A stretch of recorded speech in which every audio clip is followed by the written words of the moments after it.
Vous êtes sur Kadara TV, fidèle abonné, bienvenue au Flash Info de ce jour.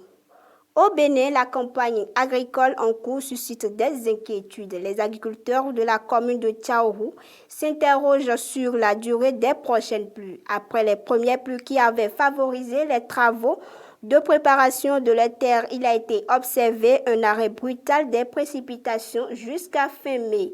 Notons que l'espoir des agriculteurs semble s'étioler depuis le début de ce mois de juin. Nous restons toujours au Bénin. Le nouveau ministre des Affaires étrangères est enfin connu.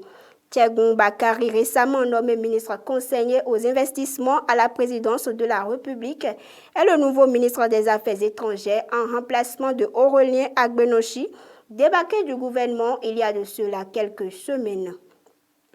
Hors de nos frontières, à présent, bus brûlés, bâtiments publics saccagés, magasins pliés, banques fermées, l'Adoise commence à s'alourdir pour l'économie sénégalaise près d'une semaine après la condamnation le 1er juin 2023 de l'opposant Ousmane Sonko à 2 ans de prison, ce qui a conduit à des embrassements publics et localisés dans le pays.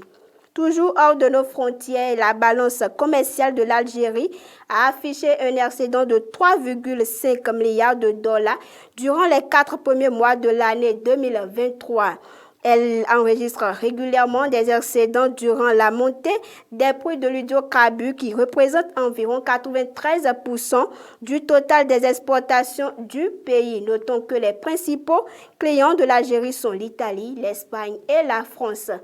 Et pour finir le flash info de ce jour, notons que l'Union européenne avait décidé un ambitieux plan d'investissement pour encourager les productions de semi-conducteurs sur le sol européen. Le plan qui avait fait objet d'un accord entre les États membres de l'Union européenne et le Parlement européen le 18 avril 2023 assouplit les règlements en matière de subventions publiques au secteur. Notons que cette aide de l'État est l'une des plus importantes pour une usine depuis 2017. Elle sera financée par le plan France 2030 qui prévoit au total pour le secteur des semi-conducteurs un volet de 5,5 milliards d'euros.